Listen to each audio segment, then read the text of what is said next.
Welcome to the Artist 2.0 podcast. Artist 2.0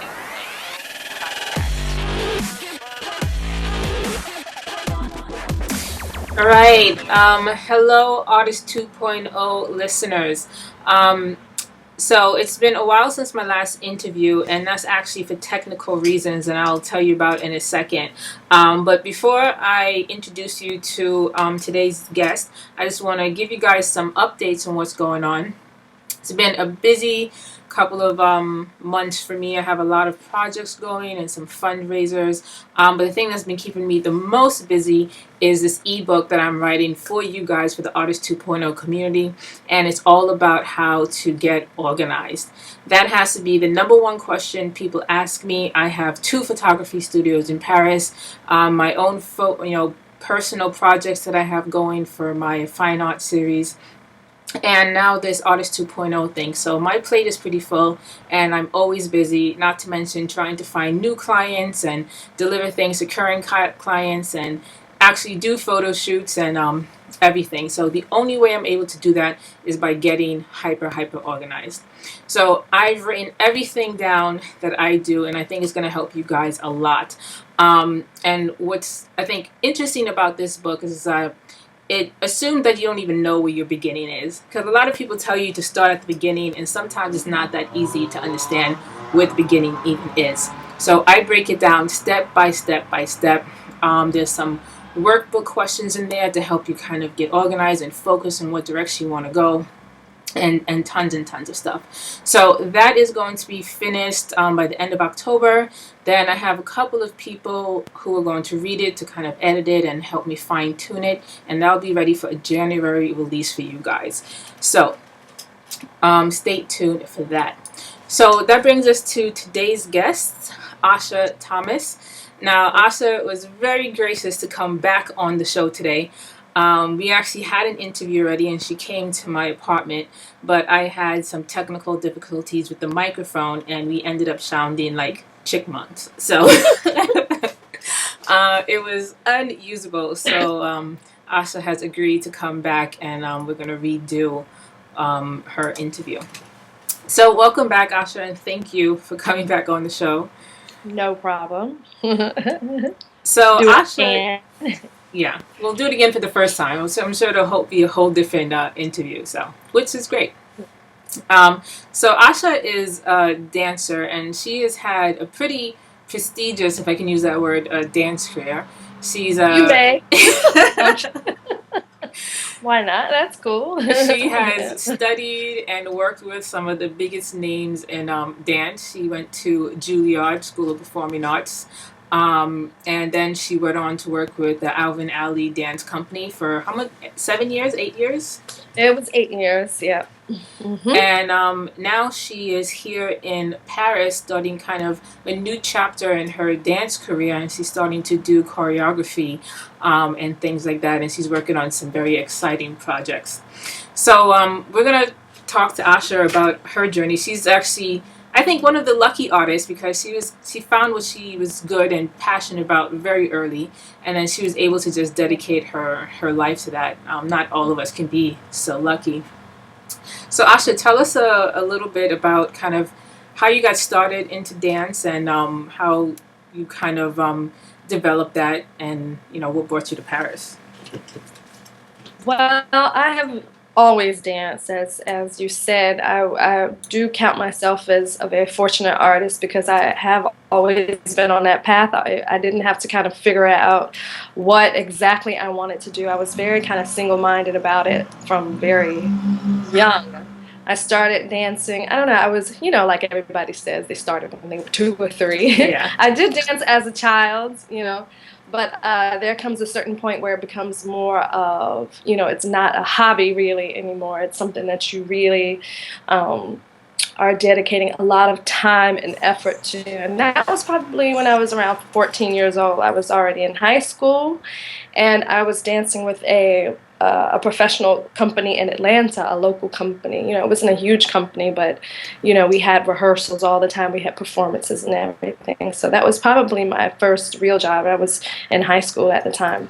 So the high school you went to was also a high school for talented or performing kids, Yes, wasn't it? it was a performing arts high school. Yeah, it was a pretty well-known one as well. It was North Side was, well, by the time I got there, it had changed to North Atlanta, but it was kind of legendary in Atlanta as far as the performing arts goes.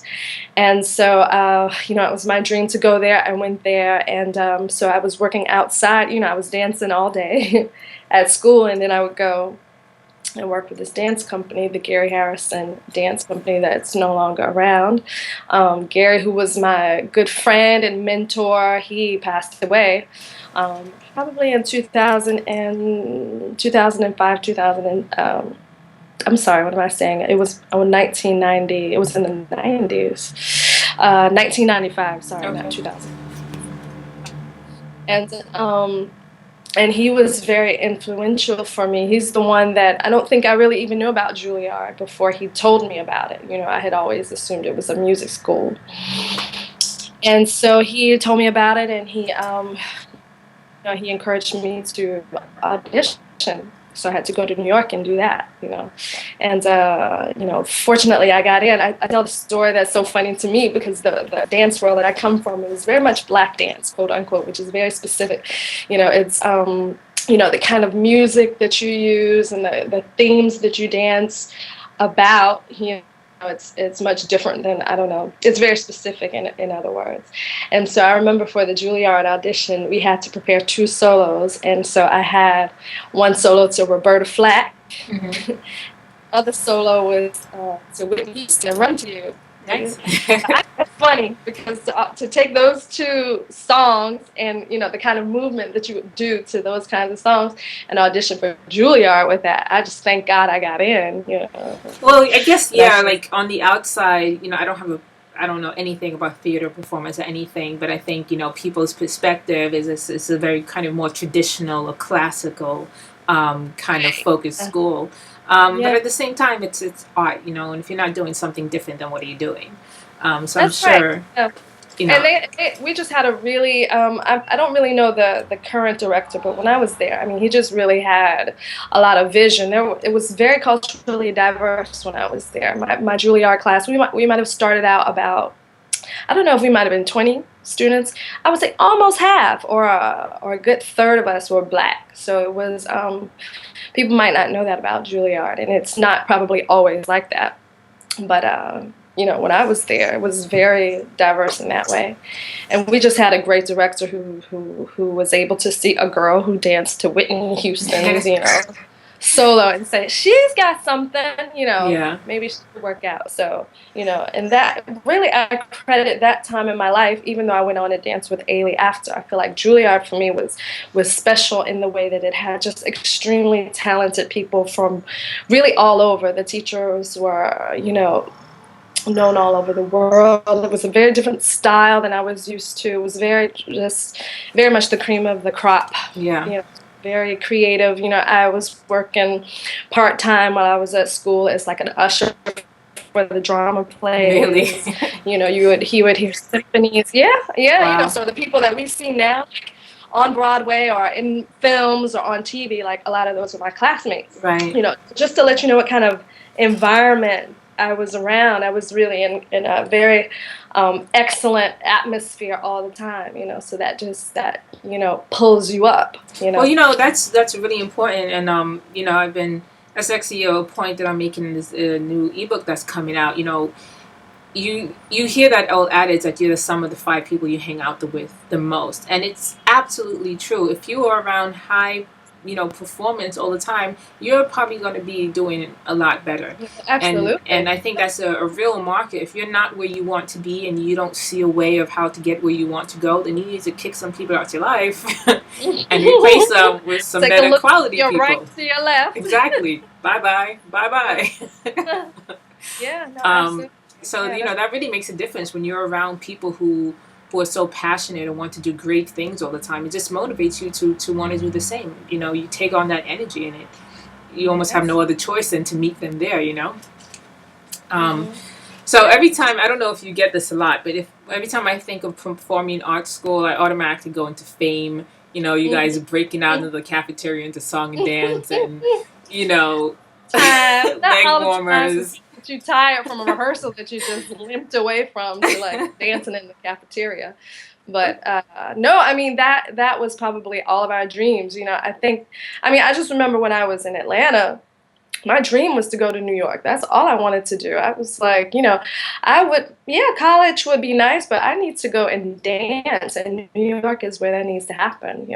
So, I spent 12 years there, because that is where, when that's what you want to do, that's where you go. So tell us a little bit about your experience working with the Alvin Ailey Dance Company, which is hugely, prestigious, pretty well known. Yeah. And I mean, I don't, like I said, I know nothing about performing arts, but that's the one company that you do hear about, and a very recognizable name. Yeah, absolutely. It's arguably one of the, largest, most well-known, I was going to say American modern dance, but even outside of that, international modern dance companies that exist in the world, it's, the best of the best, and I spent 8 years there, and it really is a dream job, it really is, that's a career. People spend their whole careers there. That's something that a lot of people kind of aspire to. That's the golden, the rings that need to be, grasped, so to speak. And so I auditioned for the company right out of Juilliard, right before I graduated, and I was taken in. And so 3 weeks later, no, it was really cool. It was, I must say, I knew I was going to have a job before even getting my diploma. So I really, I know this, I just thank God, I know that it's, it's been, it has gone very well for me. This company, um, as you would expect of any company of this caliber, you work all the time, you're traveling all the time, you're performing on the world's largest stages. I mean, Moscow, they just were recently in South Africa. Any big capital city in the world, Paris. Yeah. We were at Paris every 2 years. You know, I saw the world with this company, and I did the most amazing work with this company. And once again, I found myself surrounded day and night by incredible artists. They were my family, they were my best friends, and and I was, pretty well regarded in the company. I was able to do huge roles. I did everything I wanted to do. It was really great, and in spite of that, leaving was actually a pretty easy decision for me. I know that's not always easy for everybody that's in the company, but it was just I just knew that, everything was going well. I just needed to do the next best thing for me, which was I needed to do something different. Well, I think that's a real testament of an artist, because the worst place for an artist to be is somewhere comfortable. Stagnant. If you're not uncomfortable and you're not pushing yourself, you're not growing. You can't become stagnant as an artist. And you grow up, you change, you evolve, and the things you want to express, do the same things. You can't grow as a person and then have your art 2 years behind you or something. Keep doing the same thing. No, it was, for me, it was kind of a very peaceful, kind of Zen realization that I had. Some people leave for all kinds of different reasons, but for me, it was just kind of clear that this has been great. Now it's time to go on to the next thing, and I have not for 1 minute regretted it. I've seen the company many times. Whenever they come to town, I go see them, and and I have a very good relationship with them. However, what I do is totally different. My aesthetic has changed quite a bit. My perspective on dance and what dance should look like. Well, for me, Mm-hmm. and that could be many things, but it's just I've had really a shift artistically, and it couldn't have happened if I did not leave. Right. Yeah. Well, let's move into that. Let's talk about how you ended up in Paris and kind of what you're working on now and what you're transitioning to. So you've been in Paris for what, 6 or 5 years now? 8 years. 8 years. Wow. 8 years is like 8 years in Ailey. 8 years is, yeah. 8 So years is your number. No one try to do this math to figure out my age. But No, that's and the okay because we're funny all artists, so we don't do math, right? I know I don't at least. the crazy thing is, it has been 8 years, and I swear, like, I feel like I've been here a good amount of time, but really the time just goes by so fast. But I think that is also because, it takes a while when you move someplace new. Actually, I jumped into things rather quickly, but still just to get comfortable with a new country and everything, and to build up your circuit of people, your network rather. That takes some time. But yeah, the time has gone by really, really fast. My choice in moving here, I'm not. So how did that happen? I think just being with Ailey already and traveling so much, I just really, I had it just gave me a kind of I needed to travel all the time. I Right. needed to be someplace that was not home. Right. That's what I got from Ailey. Even we worked so much, and even when we were off in New York, I would go to Germany, or I would go to France, or I would go to, I just had this real need to be someplace else. And so I think France, how did that come about? I had gone to Senegal back in 2000, and maybe it was 2001, with Judah Jamison, who was the artistic director of Ailey at the time. And she chose me and another dancer who ended up not going. So it was just the two of us that went to Senegal. And it was kind of a life-changing experience for me. It was my first time in Africa. We met another huge, huge choreographer, dancer, Germaine Acogny, who has her school out there and her company. And I think something about that, the relationship with Senegal and France, they were speaking French. I didn't speak any French at the time. I don't know, I think that kind of slid me into like a francophone, kind of becoming interested in, African French culture. I think it really did go through that kind of, it went that route somehow. And so I became kind of fascinated by France. We came a lot on tour here. We were here every other year. I had a couple of birthdays in France, in Paris, even before I moved here. So I kind of had this special relationship with it somehow. And I really wanted to learn French, and I decided, okay, I'll just go over there and see. I don't know. I don't know how long I'm going to stay. So that's what kind of got me over here. It wasn't necessarily an artistic thing, but it was kind of a personal thing where I just felt like it was time to do something completely different and see, because it's really interesting. You know this because you've moved here, but you really kind of meet yourself again when you live someplace else. It's true. You find out so much about yourself that you would never have known had you stayed where you were. Yeah. It's definitely a growing experience getting away from the people, from the life that you're just comfortable with. Because, people kind of see you as something, and if you want to change and grow, it's hard to get away from other people's expectations. But when you're kind of like isolated somewhere new where you have to discover this new culture on your own, and in a way, your own resilience to that and your own growth, and, face your own stereotypes and even, things that you didn't even know you thought before, kind of, reprogramming, You find out everything, and when you distance yourself from that kind of your nucleus of the shared beliefs and the shared faiths and the shared way of doing things, you kind of you have to kind of figure out what it is you really think and how you really feel about things, because you're no longer part of this group, this very, I don't know, kind of like automatic mindset about things. You're just kind of thrown into another context, and just to see how you deal with that is very interesting. It was for me. It's true. I think there's something about isolation as an artist that really makes you grow, because and I use the word conformity a lot. You're kind of where you are, and you're conformed to what you're supposed to be, and just the normal expectations of people.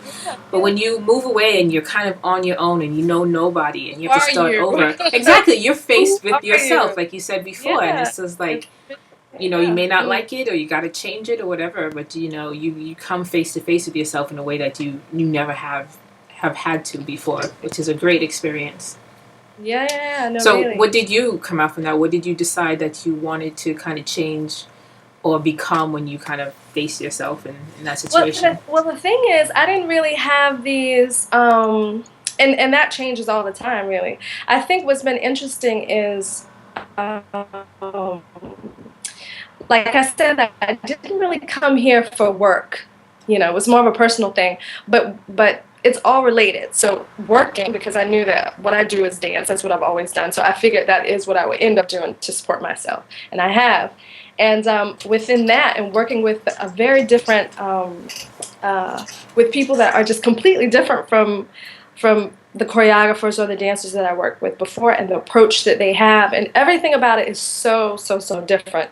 That in itself has changed me artistically and personally, So as I was saying before, my aesthetic has shifted quite a bit, just by force of working with these people over here. And I don't like everything, I don't like a lot of stuff. I'm with you on that. I mean, it always sounds glamorous, to be in Paris and stuff like that. But that kind of glamour and honeymoon kind of passes after your third year. Then it's just like, well, I live here and it's just normal, and it's not. I mean, it just is what it is. It's where you are. No, absolutely. And well, one thing that has been different for me is the people that I work with, the choreographers that I work with, they expect a lot out of their dancers. What's expected of you as a dancer here is not necessarily what's expected of you in the States, or at least with the people that I used to work with, in the way that you end up choreographing. You end up becoming much more of a co-collaborator with the choreographers here. The way I worked before in the States is the choreographer would set things on you. They would tell you what they wanted you to do. It was much more simple. Here, a lot of the responsibility falls on me to a lot of investigation, a lot of experimenting, a lot of co-choreographing, if you will. It's been a very different kind of responsibility, which is harder. You're much more invested. Things can become much more frustrating because they don't really know. They're looking to you, you're looking to them. But artistically, I mean, it requires a lot out of you, and so the rewards can be greater as well, if you will. And therefore, I think that it lends itself to me or anyone who's in my position to become a choreographer, because you've had to kind of think like one. Yeah. If you can understand it all, what I'm talking about. Maybe people that aren't dancers, maybe it's too, abstract of an idea, but so I've been forced in a lot of ways to just be more creative. Yeah.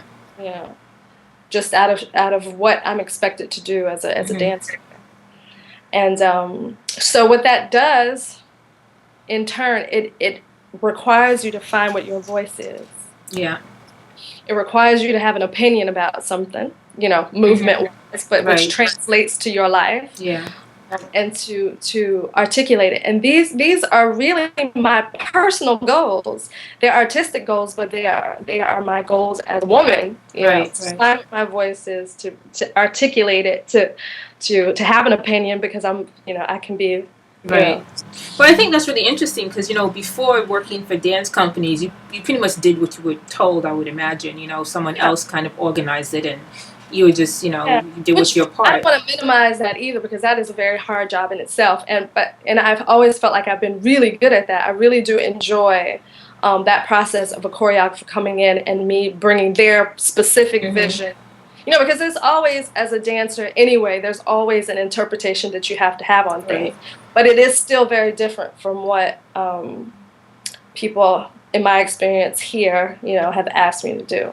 Yeah, I mean, I'm not to minimize it at all, because I'm sure that's just as difficult. But it's just a different side of it when you have to kind of be the one in charge of that and bring your own vision and work with other people and things like that. That's a whole different perspective on it, Yeah. And I always use, because here in Paris, like maybe a year or two ago, I took a drawing class, and I never drew anything before, but it actually opened my eyes into photography, because when Right. you photograph, photography is all about the light, but when you draw, it's all about the shadows. And it just changed my perspective on photography so differently that I don't think I would have ever had if I hadn't tried that class. You know, Right. now I'm never going to be a brilliant artist. I mean, or at least I'm never going to dedicate my time to do that drawing, but it did kind of influence my photography. But I think it's the same thing with what you described. You know, you were on one side of the dance curtain, and then you switch to the Right. other side and kind of just changed your Yeah. viewpoint Absolutely. fundamentally, that wouldn't have happened if you hadn't, you know, No, it grown wouldn't that way. happen.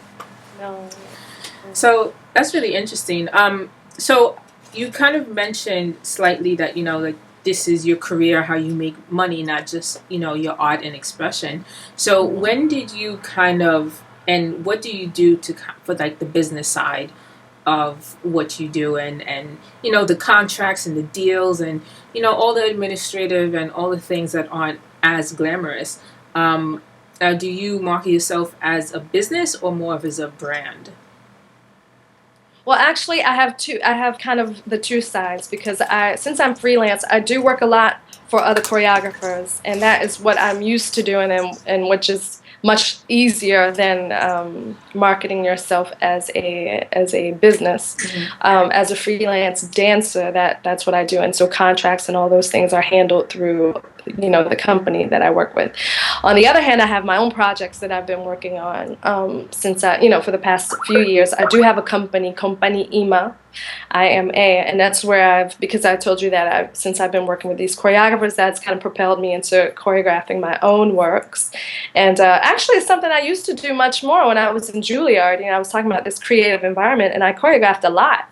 Okay. And you know, without inhibition, you know, very just kind of, you know, freely and without, you know, overthinking it. And then in Ailey, I didn't have any time to do that at all. So for 8 years, I didn't really choreograph anything.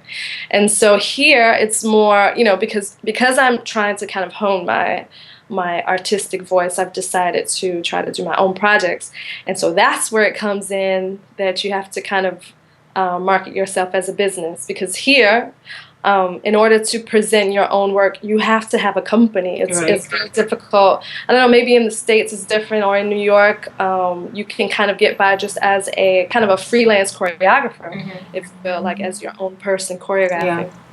Here, it doesn't really work like that. You have to kind of have a company set up. Well, even if it's just logistically speaking, you can barely even like get rehearsal spaces if you don't have an association or a dance company set up. So I had to do that.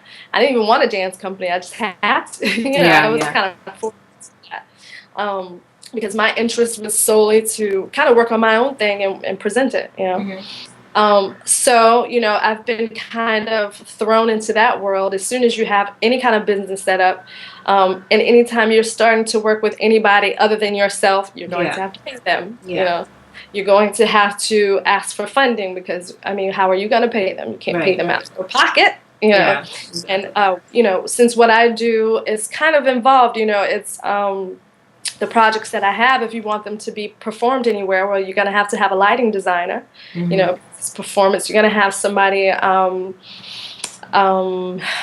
unless you could do it yourself, but the sound and everything, you know, these are all different components that you have to think about, and these people all have to be paid. Unless you're going to do solos for the rest of your life, you're going to have another dancer, and they, you know, they're nice, but they don't want to do it for free, nor should they. You know? And I do not. That whole free thing, we'll be talking about that in the Artist 2.0 podcast too, but that's some bullshit.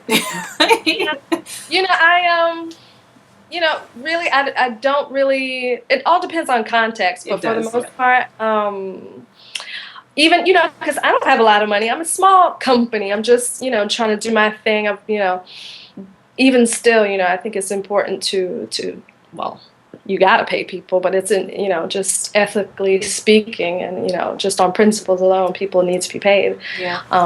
Even contractually, like, I think you must pay people, or else it's kind of against the, you know, they can't just be working. What if something happens, something falls on their contract?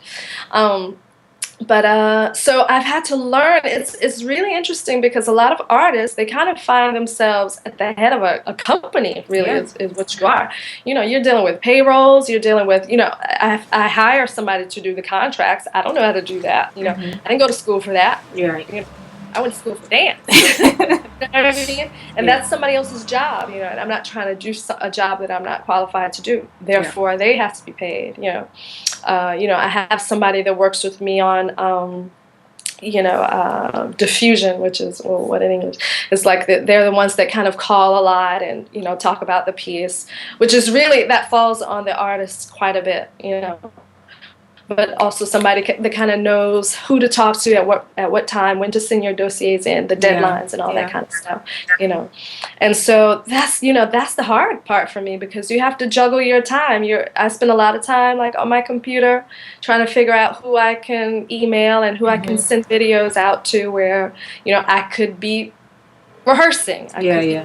crafting, I could be dancing. It is really, kind of ironic, I guess, if that's the right word. But, I think we've all, especially as an artist, the second you decide that you want to make money doing what you love, you become a business or entrepreneur, Right. and that's it. And especially if you want to actually be able to live off of that, you would definitely a company or a brand, you know.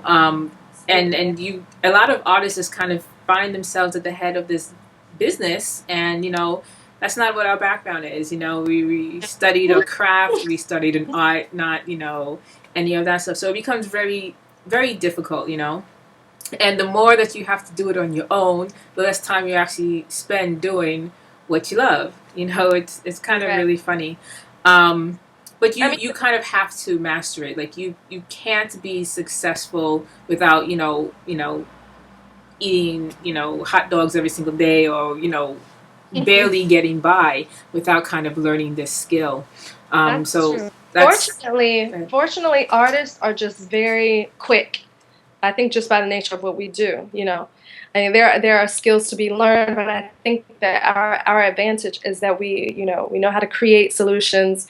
We're quick studies because we have to be. yeah. I think So artists are very adaptable.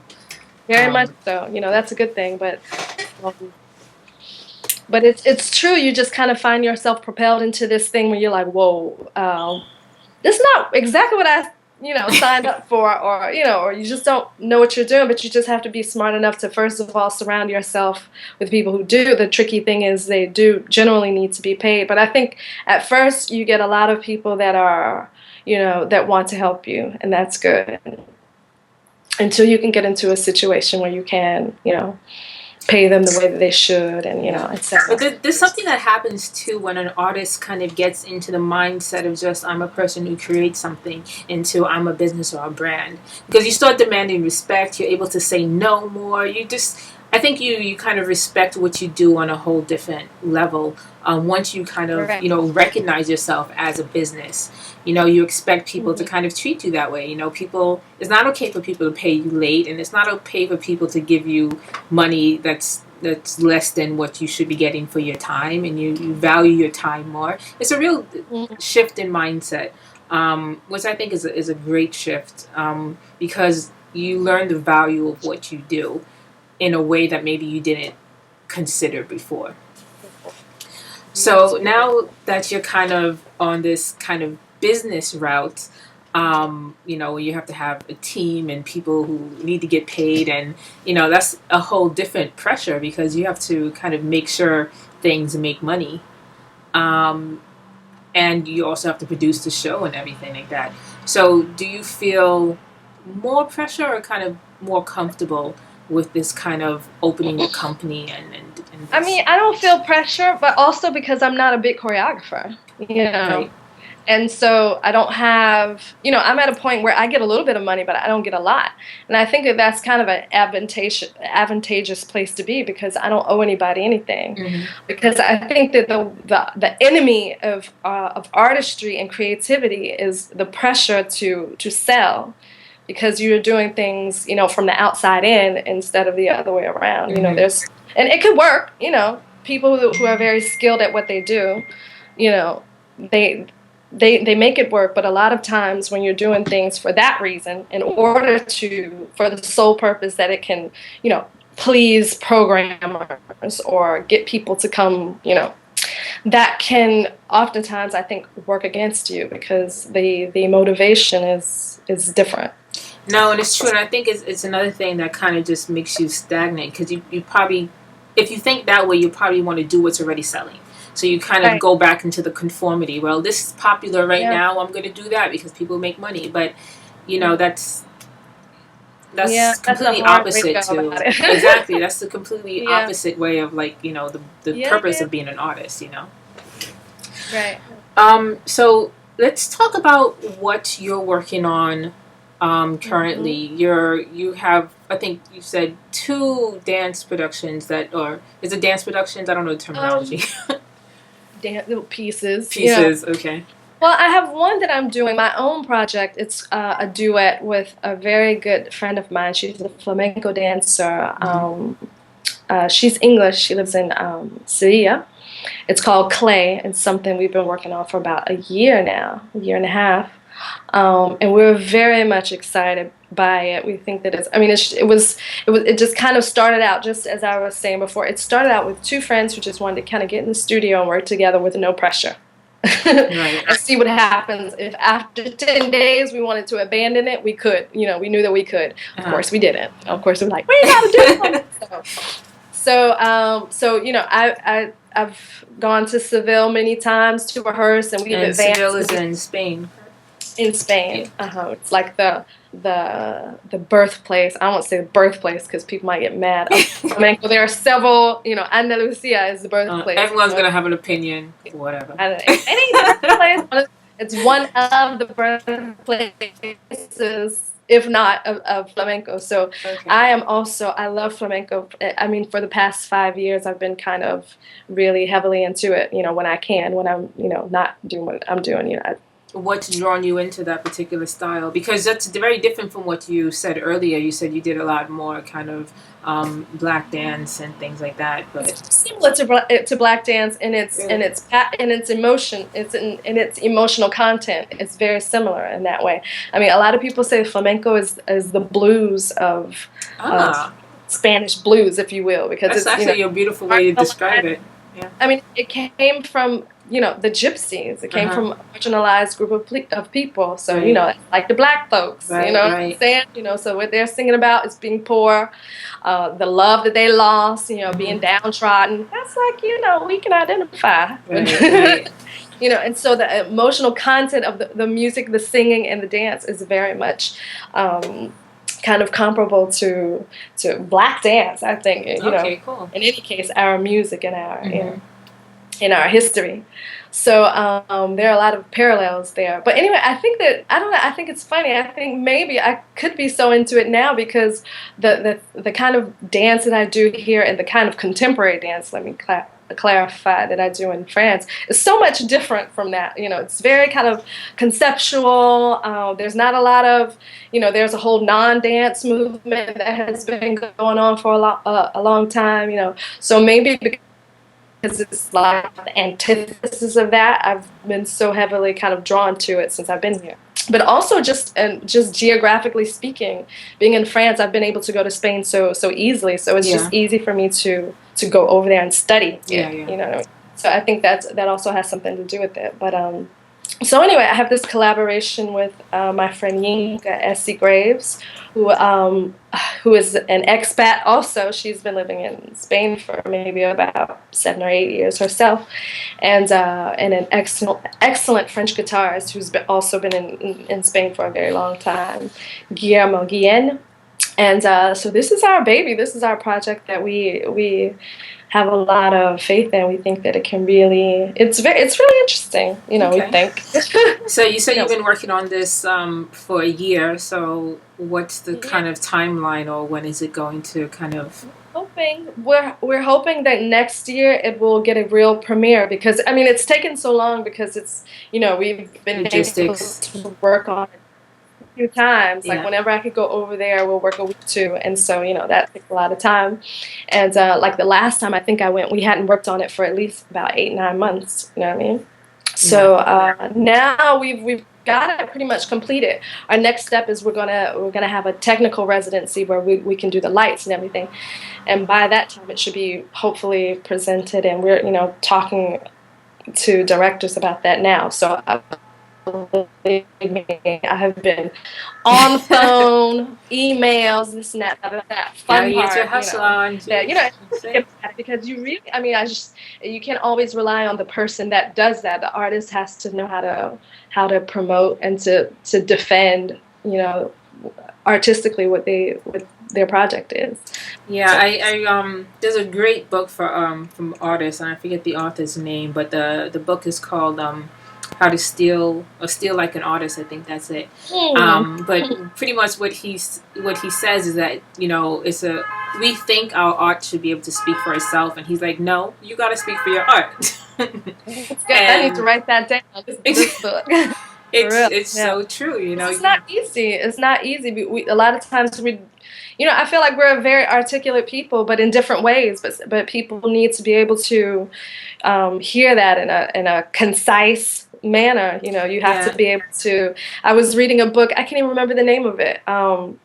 About how marketing just has changed in the past 10 years, even because of the internet, because of the way we receive information. It's not like it was. You can't go into these long spiels. You have to be able to market yourself fairly quickly, because people are always on to the next thing. I think where the disconnect for artists is that our art is kind of how we speak. So we kind of don't consider that, well, we actually have to give words to it in a different way, because for us, I think, well, we've already spoken it. It is the piece. Right. Like, well, isn't it exactly. No. Can't you hear it? Can't you hear it? No. You didn't see it? No, you didn't. I know. You can't bring, your art piece into an investors meeting and be like, that's my pitch. You're like, what? Like, thank you and goodbye. Exactly.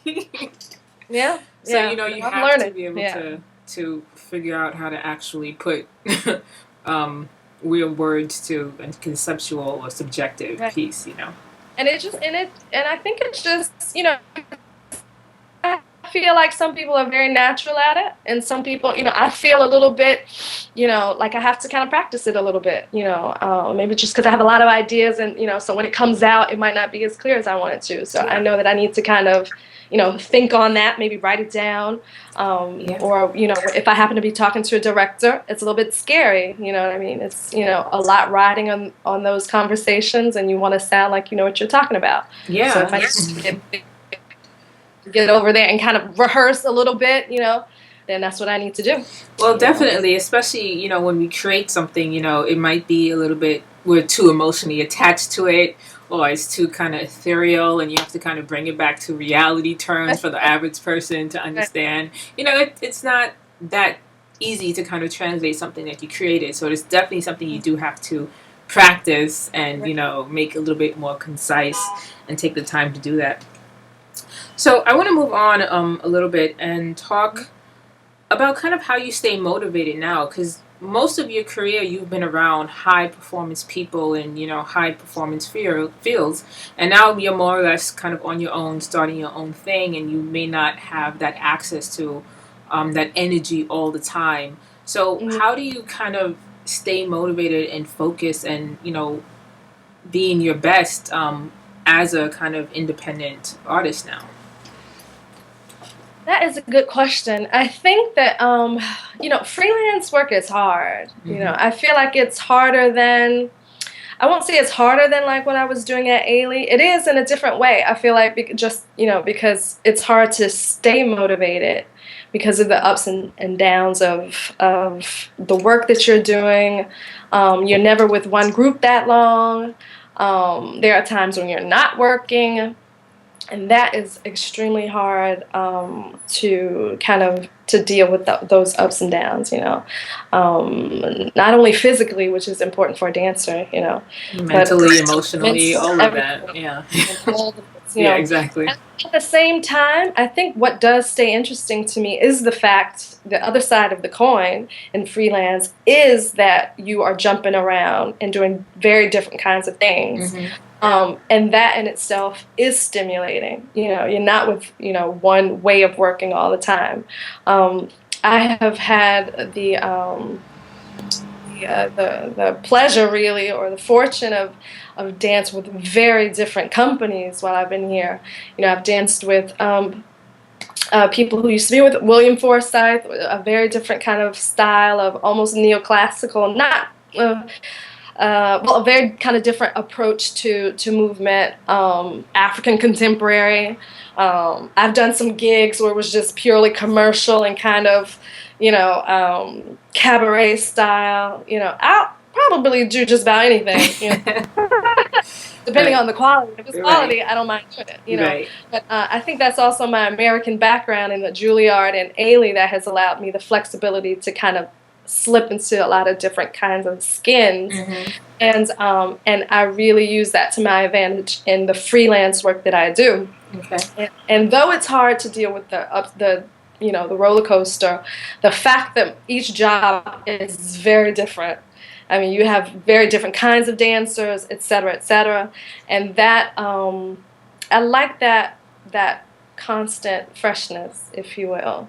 Otherwise, it's hard, and you have to kind of pull your own self up. You Yeah. know, you know, there are times where no, I don't want to, you know, take dance class. I've done that for Yeah. years. Yeah. You know, and I have friends that do it all the time. You know, they're different. You know, that ain't really, you know, Yeah. a different thing going on. But I have to just, you know, that's where it really, that's where you have to just decide for yourself, okay, what is it that I want? What is my objective, and what do I need to do? Exactly. So I need to get up and go to that dance class. I need to go to the gym. I need not to eat that, Yeah. you know, again, because I had it yesterday, you know. It's, you know, you just have to, it's really a lot of self-discipline, Yeah. just which is tough for me because when you're in such an organized thing like a dance company, you know, you don't have to, you don't, there are no questions like that. But when you're freelance, you have to create your own structure. You have to be disciplined on your own. Mm-hmm. It's not as easy. The choice is yours. I mean, it depends on what result you want. You can not do things. You can try to rely on your natural talent, but the result is not going to be the same. You know. Yeah, I mean, you said the word discipline, and I think that's a really powerful word because, especially like I said, when you decide that you want to live off of your art and you want to make money off of it, you kind of have to change your mindset. And a lot of things that you used to get away with, you can't get away with more. And having that discipline to kind of do the mundane and tedious but necessary things, not only for your personal growth, but for your business and making contacts. You have to Yeah, have because I the don't want to do discipline. that stuff. Like I don't Yeah, want to, but I must. exactly. You You know, have to. And then there's a lot of, ask yourself if you want to. You know, it's not about. You know, you have to find that place where it's not so kind of flippant as how you feel today. You know, that's. You know, you don't really have that luxury. You know, at a certain point, it doesn't matter. You gotta get it together and do it. so let me ask you, because you've done a lot of kind of high profile things and worked with some big companies. What kind of excites you now? Do you still get excited when you kind of get an idea, or is it all kind of just like, I don't know, I Yeah. don't know what the word is, like average or something? It's just like What a day to day excites thing. me? What excites me? You know, as I said, like, you know, I've been into flamenco for a little while now. That really does excite me. I really am excited about. I've always loved to dance. I know that Hmm. seems evident, but I like to move. I like movement that feels good. I like how it feels when I really am. Um, Dancing in an organic way, in a way that really feels good. I don't know if that, and I feel like flamenco kind of flamenco has that. If What excites me, anytime where I can just really kind of connect with um, kind of a natural way of moving for myself. Hmm. Uh, And do you think that's something that's happening more? I mean, That I you dance more in this kitchen. really? Yeah, I can't get anything done because I'm in here with music on, and my neighbors surely hate me. But I really do love the kind of the communion that I have with my spirit because of dance, and I like the kind of movement um, that calls for that, which is why sometimes I've had a problem with the dance here in France because it's so I don't like to overthink it. Right. I don't like how it's the intellectual side. Yeah, I think that the dancers are inherently brilliant. I mean, even if they don't know it, because there's so much that you have to intuitively know about your body, and there's so much intelligence there. But I don't like the kind of dance that's overly, or that's trying, that's pretentious and really trying to be overly kind of intellectual. I like a more kind of intuitive type of thing. Anything like that excites me. I really do like to learn new things, new ways of dancing, flamenco, for example. I'm like a kid in a candy shop with that. So what's a type of dance that I've you've kind of always admired but you haven't like tried it yet that you may try one day? and see, I'm also very kind of, um, I become interested in a lot of things, and sometimes it comes and it goes. Yeah, At one I'm the point, I same really way. loved Brazilian dance. I was like, super into that. Flamenco has been with me for a while, so I'm glad about that. Anything, I just really like interesting movement. I can't think of any like. Another specific kind of dance that I haven't done, but I'm just really attracted to a certain kind of like intelligence of the body and mastery, and dancers that are just very kind of unique in their approach to dance. Um, I don't know, but I do. I mean, I was the kid that like could not wait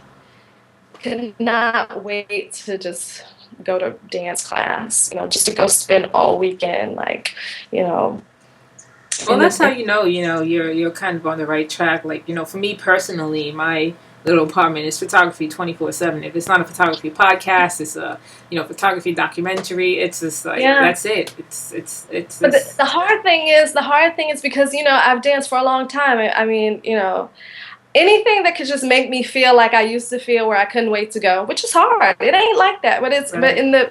it's just normal. When it becomes your job, it's not the same. Hmm. It's not. And so anytime where I can feel kind of um, that freedom, or that I don't know, it was just something about it that was just. I'm interested in doing fun. If I'm not having fun, Yeah, it's I feel not you. to discount work. No, But that's something that gets lost about it, it becomes your job. no, it's true. And There's something about kind of when you're starting where you're just kind of doing whatever. You don't care what anyone thinks. You just have this freedom, this naivete, I guess you can call it. That's actually just beautiful, until the yeah, technical comes in and, the more kind of formal aspects of it, it yeah, kind of interferes with that. So it's the same for me. Anything that can get me back to that place where I was just brand it's spanking new and I didn't right. know anything and I didn't care. But at the same time, that's probably when I produce some of my greatest pieces. Right. Yeah. That even for And me, that just reminds you, just back to the beginning. like This is great. why you do it. Yeah. Exactly. Mhm. All right, so I want to start winding down the interview. So I have a couple of questions. Um, First, I want you to let people know where they can reach out to you, social media, website, and where they can find out about your upcoming pieces and things like that. So let everyone know. Okay, I have a website. It's www.ashathomas.net. So it's Asha Thomas together.net. Also, I'm on Twitter and Instagram now. I think that when we did our first one, maybe one of those I All wasn't right, on. yeah, you told me that was like the day after you got on Right, Instagram. it was. Instagram is just selfies and me feeling glamorous. That's Asha underscore in Paris for Twitter and Instagram. And I'm on Facebook, Asha Thomas. I don't know exactly how you, I mean, if you see somebody that looks like me, it's probably my Well, Facebook. don't worry. I will put the links to all of that in the show notes so people will be able to find it really easily. And I'm guessing on your... Before I have, sorry, it's my company. It's www.compagnie.org, and that's COMPAGNIE. It's the French compagnie.org. Okay. So between those, you can find out about everything that I have going on, coming up, etc. Great. So I'll link all of that in the show notes so people can connect with you. So before I ask you the last two questions that I ask every guest, I was wondering if you had something, it could be a tool, something that has kind of inspired you or helps you, continue being an artist, and it could be anything. It could be a podcast, a lecture, a music piece. It's something that kind of just helps you kind of stay motivated and stay focused. Mm-hmm. Hold on, I should have thought to get this before we started, but it's right here. Just sure. This is a book that I read that I swear it's fabulous. It's called Free Play. I don't know if you're seeing it. Yeah, we see it. Right to left or left to right. It's improvisation and life and art, and it's written by a musician. But I read this book maybe 2 or 3 years ago when I had to work with this woman, Prue Lang, who is an amazing choreographer, and she used to dance with William Forsythe. And the way they work is with a lot of improvisation, and you have to just kind of really be open. And it's a fabulous, fabulous book. His name is Stephen or Steven. If you can see it here. Yeah, I'll link it below. This book is amazing. It's really amazing.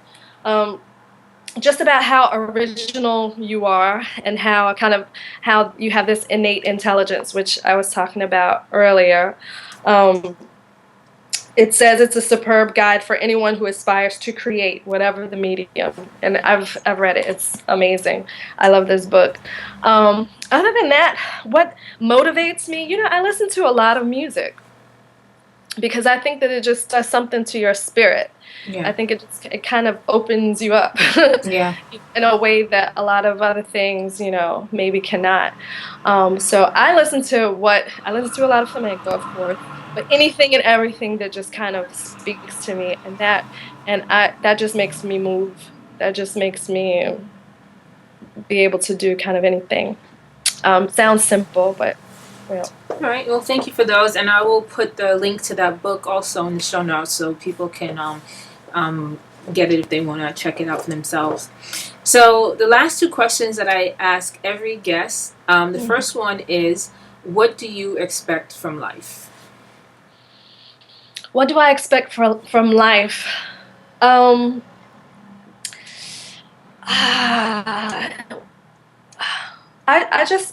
expect it to continue to agree with me on everything. Okay. I feel like life is funny in the way that whatever you think, in whichever way you decide, if that's positively or negatively, it will agree with you. Yep. It will reflect back to you what it is you're claiming that you want to see. And so I expected it to be consistent in that way, that whatever I want to see, for better or for worse, then it will reflect that back to me. That's what's been. I have, I don't want to say that everything is amazing and rosy and this and that and the other, but it kind of is. You know what I mean? Because that's how I believe my life can be. That's how it's been. Yeah. So I don't know if it's me thinking that, so it comes, and I think that more, and it comes. I don't know how it started, but that's I feel like I am literally living a dream life, and so I just expect that to continue as long as I continue to expect that. No, I agree with that 100%. There's a great quote by Henry Ford, and he says, think you can, think you can't, either way you're right.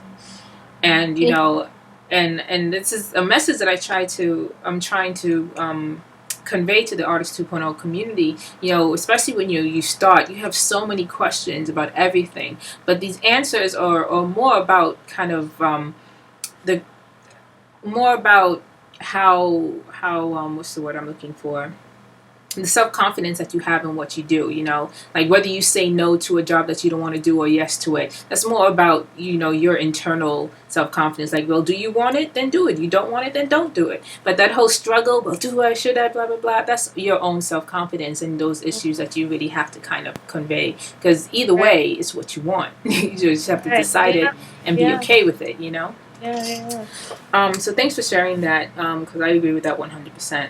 So before I ask you the last question, I just want to thank you for coming back on and redoing this interview. But I hope to have you on an actual second time and talk to you more. Maybe after your piece, your flamingo pieces come out, and you can tell us how that went. I'm sure everyone would love to hear about that. Okay. But the last question is, what do you think life expects from you?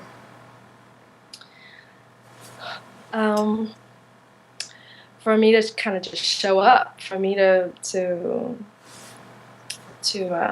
I think it's kind of connected almost to the question before.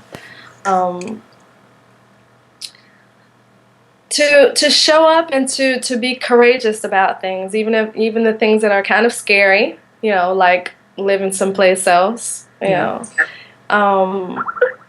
to just have courage and faith that life knows what it's doing. Mm-hmm. Yeah.